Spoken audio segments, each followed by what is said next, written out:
प्यारे बच्चों, most welcome है आपका प्यारा सा एजुकेशन प्लेटफॉर्म सफल क्लासेस में। प्यारे बच्चों, क्लास 10 का नन हिंदी का ओरिजिनल पेपर जो है आप लोगों के बीच लेके आए हैं। सब्जेक्टिव प्लस ऑब्जेक्टिव यानी ऑब्जेक्टिव प्लस सब्जेक्टिव दोनों रहेगा, जो आपके बोर्ड एग्जाम में 24 सितंबर को हूबहू यही प्रश्न देखने को मिलेंगे। प्यारे बच्चों, पूरे ओरिजिनल प्रश्न 100% गारंटी के साथ मैं कह रहा हूँ कि पूरे ओरिजिनल पेपर है। आप लोग जा करके अच्छे से देखिएगा, ठीक है। अच्छे से पढ़ लीजिए और अच्छे से हल करके आइएगा। सारा क्वेश्चन में जो है आप लोगों का जो है टिक मार के लाएं। प्यारे बच्चों, सेट कोड आपका ई रहेगा, सब्जेक्ट कोड जो रहेगा आपका 101 रहेगा, समय 3 घंटा 15 मिनट का रहेगा, फुल मार्क्स जो रहेगा आपका 100 का रहेगा। वही पैटर्न, वही सारा चीज़ रहेगा, ठीक है। प्यारे बच्चों, ज़्यादा से ज़्यादा शेयर कीजिए। अगर इस एग्ज़ाम को आप पास नहीं कर पाएंगे तो क्लास 10 यानी फाइनल बोर्ड में जो है आप लोग बैठ नहीं सकते हैं, ठीक है, यानी एग्ज़ाम नहीं दे सकते हैं। तो ये निर्देश, इस निर्देश को पढ़िए। और सारा सेक्शन ए में हम लोग देखते हैं यानी खंड अ में 100 ऑब्जेक्टिव रहेगा, जिसमें से 85 ऑब्जेक्टिव का जवाब देना है, ठीक है। देखिए प्यारे बच्चों, सारा क्वेश्चन का जो है टिक मार के लाए हैं। देखिए हामिद, फर्स्ट नंबर क्वेश्चन कहता है हामिद के पिता की मृत्यु कैसी हुई थी? हैजा की बीमारी से। क्वेश्चन नंबर 2 कराया ईदगाह शीर्षक पाठ में गाँव पहुँचकर बच्चों ने क्या किया था? तो आपका अपने अपने खिलौने से खेला था। ऑप्शन सी करेक्ट आंसर हो जाएगा। आप देखिए क्वेश्चन नंबर आपका 3 क्या करा कि पुत्र की मृत्यु के बाद बाल गोविंद भगत ने पतोह को किसके साथ भेज दिया? तो आपका भाई, उसके भाई के साथ। क्वेश्चन नंबर 4 क्या करा? लेखक बेडव बनारसी को कितने बजे यानी नींद खुली? तो आपका 3 बजे रात। तो ऑप्शन ए करेक्ट आंसर हो जाएगा। आप देखिए सारा क्वेश्चन में टिक मार के लाए हैं। क्वेश्चन नंबर आपका 5 कह रहा बाजार की मक्खियों को छोड़कर एकांत की ओर भागो, ये किसने कहा? तो प्यारा बच्चों यानी नेत्से ने। क्वेश्चन नंबर 6 क्या करा? प्राचीन काल में अंग महाजनपद के नाम से कौन लोकप्रिय था? तो प्यारे बच्चों Bhagalpur. Option C correct answer हो जाएगा। आप देखिए क्वेश्चन नंबर 7 क्या करा? गाँव के लोग सिरचन को क्या समझते हैं? तो प्यारे बच्चों आपका यानी बेगार समझते हैं। क्वेश्चन नंबर आपका यानी क्या करा? 8 क्या करा? अशोक का शस्त्र त्याग शीर्षक पाठ के रचनाकार कौन है? तो आपका यानी वशीधर श्रीवास्तव। तो ऑप्शन ए करेक्ट आंसर हो जाएगा। आप देखिए क्वेश्चन नंबर आपका 9। क्वेश्चन नंबर 9 क्या करा? बाल गोविंद भगत सिंह जो है सिर में क्या पहनते हैं? तो आपका यानी कबीरपंथी टोपी। ऑप्शन बी करेक्ट आंसर हो जाएगा। आप देखिए क्वेश्चन नंबर आपका 10। क्वेश्चन नंबर 10 क्या कहता है? हुंडारू का जलप्रपात किस राज्य में है? तो झारखंड में है। क्वेश्चन नंबर 11 क्या करा? तिब्बत में बौद्ध धर्म का प्रचार प्रसार किसने किया? तो प्यारा बच्चा आपका यानी क्या कौन किया था? इन्हें अतीत आपका क्या है? आपका यानी अतीश दीपंकर ने, ठीक है। क्वेश्चन नंबर आपका 12 क्या करा? संजू को डायरी लिखने की प्रेरणा किससे मिली है? तो दीदी से। क्वेश्चन नंबर 13 क्या करा? दीदी की डायरी शीर्षक पाठ में 1 जनवरी 1997 का दिन कौन सा था? तो प्यारा बच्चा ऑप्शन डी यानी क्या था? कारीगर पत्थर तराश रहे थे। क्वेश्चन नंबर 14 क्या करा? प्यारा बच्चों कह रहा है कि दिन बंधु निराला शीर्षक पाठ के लेखक कौन है? आचार्य शिव पूजन सहाय ने। ऑप्शन ए करेक्ट आंसर हो जाएगा। क्वेश्चन नंबर 15 करा? ठीक है, पर कसारा को उसके रुपए लौटने पड़ेंगे, ये किसने कहा? तो प्यारे बच्चों आपको खेमा के पिता ने। क्वेश्चन नंबर 16 क्या था? याचकों ने के लिए यानी कल्पतरु कौन थे? तो प्यारे बच्चों Suryakant Tripathi Nirala. Option C correct answer हो जाएगा। आप देखिए क्वेश्चन नंबर 17 क्या रहा? बता जननायक कर्पूरी ठाकुर का जन्म समस्तीपुर के निकट किस गांव में हुआ था? प्यारा बच्चों आपका यानी पितौंजिया। क्वेश्चन नंबर 18 क्या कहता है? आचार्य शिव पूजन सहाय के अनुसार किन्हें खूब भगवत यानी विभूतियाँ मिली थी? तो प्यारा बच्चों सूर्यकांत त्रिपाठी निराला को। तो ऑप्शन बी करेक्ट आंसर हो जाएगा। आप देखिए प्यारा बच्चों क्वेश्चन नंबर आपका 19। क्वेश्चन नंबर 19 क्या करा? प्यारा बच्चों कह रहा है कि जननायक कर्पूरी ठाकुर शीर्षक पाठ में सचिवालय के लिफ्ट के ऊपर क्या लिखा हुआ है? तो प्यारा लिखा हुआ था। तो 19 का जो आपका क्या जो ओनली फॉर ऑफिस क्या हो जाएगा? ऑफिसर। तो ऑप्शन सी करेक्ट आंसर हो जाएगा।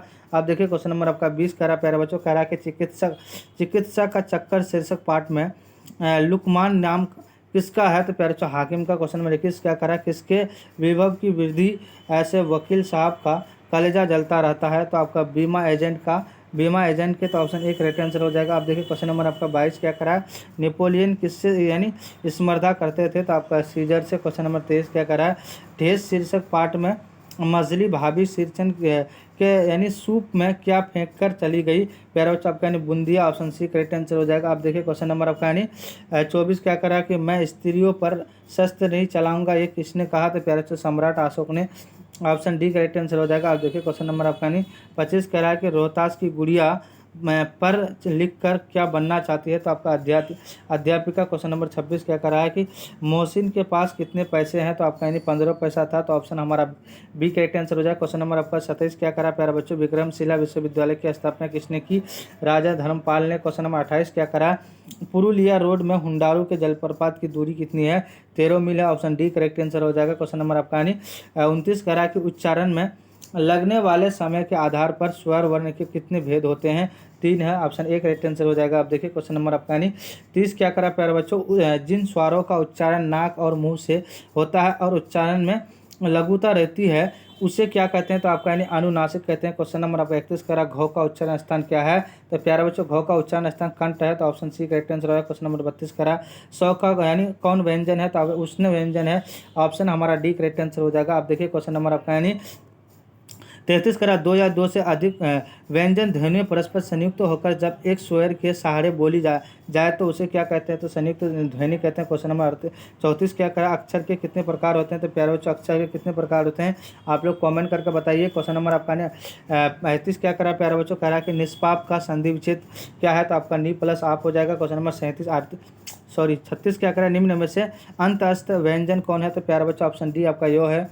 ठीक है। क्वेश्चन नंबर आपका 37 क्या करा प्यारे बच्चों? कह रहा है कि निम्न में से अशुद्ध शब्द कौन है? आपका यानी औद्योगिकरण। क्वेश्चन नंबर 38 क्या करा हिंदी भाषा किस लिपि में लिखी जाती है? तो देवनागरी। क्वेश्चन नंबर आपका यानी 39 क्या कहता है संज्ञा के कितने प्रकार होते हैं? भेद होते हैं या प्रकार होते हैं? 5 होते हैं। ठीक है। चलिए नेक्स्ट क्वेश्चन क्या करा? क्वेश्चन नंबर आपका 40 क्या कहता है काला सागर शब्द कौन संज्ञा है? व्यक्तिवाचक है। क्वेश्चन नंबर 41 क्या कहता है अंकल शब्द में कौन लिंग है? तो स्त्रीलिंग है प्यारे बच्चों। चलिए क्वेश्चन नंबर आपका यानी 42 क्या करा बूढ़ा शब्द का स्त्रीलिंग रूप क्या होता है? बुढ़िया होता है। क्वेश्चन नंबर आपका 43 क्या होता है लोहा शब्द का विशेषण क्या है? तो आपका क्या हो जाएगा? लोह हो जाएगा। ऑप्शन सी करेक्ट आंसर हो जाएगा। अब देखिए क्वेश्चन नंबर आपका 44 क्या करा है कि किशोर ने खा लिया किस प्रक्रिया यानी क्रिया का उदाहरण है? तो आकर्मक क्रिया का। तो ऑप्शन ए करेक्ट आंसर हो जाएगा। अब देखिए क्वेश्चन नंबर आपका यानी 45 क्या करा पिता ने पुत्र को पुकारा ये किस कारक का उदाहरण है? तो आपका यानी कर्म कारक का। क्वेश्चन नंबर आपका 46 क्या करा सर्वनाम के कितने भेद होते हैं? तो 6 भेद होते हैं। ऑप्शन हमारा बी करेक्ट आंसर हो जाएगा। अब देखिए क्वेश्चन नंबर 47 क्या करा मैं आप ही चला जाऊंगा किस सर्वनाम का उदाहरण है? तो आपका यानी क्या हो जाएगा यानी निजवाचक सर्वनाम का। क्वेश्चन नंबर 48 क्या करा वह पढ़ता होगा किस काल का उदाहरण? भूतकाल का है। ठीक है। चलिए नेक्स्ट क्वेश्चन क्या करा? क्वेश्चन नंबर 49 क्या करा प्यारे बच्चों यानी सीता नहा रही है ना? नहा रही है किस क्रिया का है? सकर्मक का। ऑप्शन एक करेक्ट आंसर हो जाएगा। आप देखिए क्वेश्चन नंबर 50 क्या करा है तुम वहाँ अवश्य होंगे किस काल का है? तो भूतकाल का है। क्वेश्चन नंबर 51 का ऐसे शब्द जो दो शब्दों से के मेल से बनते हैं और उन जिनके खंड आर्थिक होते हैं अर्थ होते हैं सार्थक होते हैं क्या कहलाते हैं? यौगिक कहलाते हैं। इसमें जो उपसर्ग कहलाते हैं। प्यारे बच्चों टोटल जो है आपको 100 ऑब्जेक्टिव है सारा टिक मरा हुआ है। आप लोग अच्छे से जो है बोर्ड में बना करके आइएगा। ये सारा आप चलते हैं हम लोग सब्जेक्टिव की ओर है ना। टोटल तो आपको 85 ऑब्जेक्टिव बनाना है ना। सारा ऑब्जेक्टिव आपको बता ही दिए। आप आइए हम लोग सेक्शन बी यानी खंड ओ की तरफ आते हैं और हम लोग जो है सब्जेक्टिव को देखते हैं। देखिए पढ़ना क्या है? देखिए सबसे पहले क्या करना है प्यारे बच्चों? देखिए ये लाइन है ना गद्यांश को एक गद्यांश पढ़कर नीचे दिए गए प्रश्न का उत्तर दे। प्रत्येक क्वेश्चन कितना 2 नंबर का है। देखिए समय प्रकृति का दिया हुआ सबसे अधिक मूल्यवान उपहार है। देखिए ये जो है आपका 2 नंबर मिल जाएगा। कैसे? देखिए यहाँ पे आंसर क्या का समय किसके द्वारा दिया गया मूल्यांकन उपहार है? कितना नंबर का? 2 नंबर का पढ़े। और यहाँ पे देखिए क्या करेंगे समय प्रकृति का दिया हुआ सबसे अधिक मूल्यांकन उपहार है। तो कितना? 2 नंबर मिला। इससे उत्तम कोई ध्यान नहीं है। आप आइए इससे उत्तम देखिए किसका सदुपयोग करना नहीं चाहिए? आते हैं समय का सदुपयोग नहीं करना चाहिए। इसमें उत्तम देखिए समय का सदुपयोग करना चाहिए नहीं करना चाहिए। ठीक है नहीं करना चाहिए। तो बीता हुआ समय कभी लौटाया नहीं जा सकता है। इसलिए यहाँ से यहाँ तक दीजिएगा 2 नंबर है। सारा गद्यांश से प्यारा बच्चों अच्छे से पढ़िएगा आपको पूरा जो है आ जाएगा। ठीक है ये सारा गद्यांश है। ये सारा गद्यांश आप हल्का हल्का करके स्क्रॉल करते हैं आप लोग बढ़िया से पढ़ लीजिएगा। ठीक है ये सारा जो है ये जो है आपका क्या कहता है मैं यानी मेरे प्रिय पुस्तक ये सारा ये इसी तरह का क्वेश्चन रहेगा। ठीक है 24 सितंबर को इसी तरह का क्वेश्चन रहेगा। ये सारा क्वेश्चन है। अभी जरा पुस्तकालय के बारे में ये पूरा लिख दीजिएगा 10 नंबर मिल जाएगा है ना। पुस्तकालय के बारे में है ये। उसके बाद ये लिख दीजिएगा प्रिंसिपल के बारे में। ये आपको जो है आपको इसमें भी जो है कितना 8 नंबर मिलेगा। ये भी आपका जो है 5 नंबर मिलेगा। ये आपका 5 नंबर मिलेगा। ये सब 3 नंबर का है 3 नंबर ये सारा क्वेश्चन है। ठीक है ये सब्जेक्टिव का है। मैं थोड़ा थोड़ा करके स्केल करता हूँ। ठीक है सारा प्यारे बच्चों, उम्मीद है कि सारा प्रश्न समझ गए होंगे। जय हिंद, जय भारत।